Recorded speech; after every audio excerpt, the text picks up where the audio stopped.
ایک شاگرد نے اپنے استاد سے پوچھا، استاد جی یہ آخرت میں حساب کتاب کیسے ہوگا؟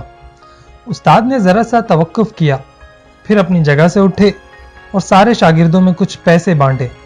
انہوں نے پہلے لڑکے کو 100 روپے، دوسرے کو 75، تیسرے کو 60، چوتھے کو 50، پانچویں کو 25، چھٹے کو 10، ساتویں کو 5 اور جس لڑکے نے سوال پوچھا تھا اسے فقط 1 روپیہ دیا۔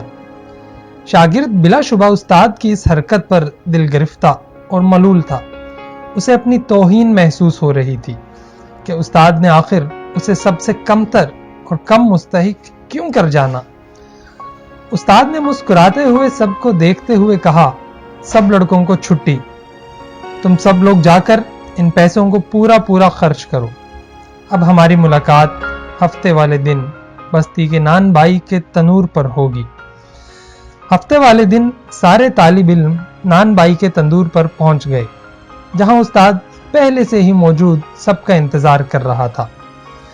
سب لڑکوں کے آ جانے کے بعد استاد نے انہیں بتایا کہ تم میں ہر ایک اس تندور پر چڑھ کر مجھے اپنے اپنے پیسوں کو کہاں خرچ کیا ہے اس کا حساب دے گا۔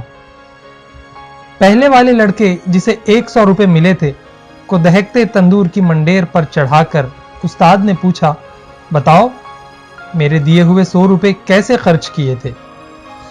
جلتے تندور سے نکلتے شعلوں کی تپش اور گرم منڈیر کی حدت سے پریشان لڑکا ایک پیر رکھتا اور دوسرا اٹھاتا، خرچ کے لیے ہوئے پیسوں کو یاد کرتا اور بتاتا کہ 5 کا گڑ لیا تھا، 10 کی چائے، 20 کے انگور، 5 روپے کی روٹیاں اور اسی طرح باقی کے خرچے۔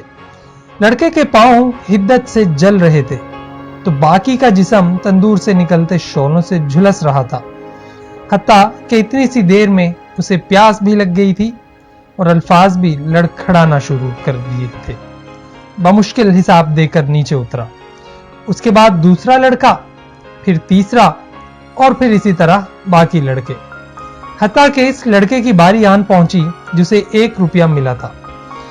استاد نے اسے بھی کہا کہ تم بھی تندور پر چڑھ جاؤ اور اپنا حساب دو۔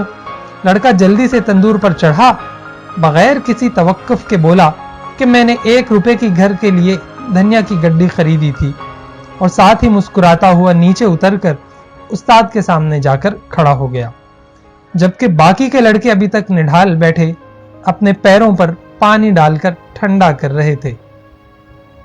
استاد نے سب لڑکوں کو متوجہ کر کے اس لڑکے کو خاص طور پر سناتے ہوئے کہا، بچوں یہ قیامت والے دن کے حساب کتاب کا ایک چھوٹا سا منظرنامہ تھا۔ ہر انسان سے اس کو جس قدر عطا کیا گیا ہے اس کے برابر حساب ہوگا۔ لڑکے نے استاد کو محبت سے دیکھتے ہوئے کہا، آپ نے جتنا کم مجھے دیا اس پر مجھے رشک اور آپ کی عطا پر پیار آ رہا ہے، تاہم اللہ تبارک و تعالیٰ کی مثال تو بہت اعلیٰ و عرفہ ہے۔ اللہ تبارک و تعالیٰ ہمیں اپنے حساب کی شدت سے بچائے اور ہمارے ساتھ معافی اور درگزر والا معاملہ فرمائے، آمین۔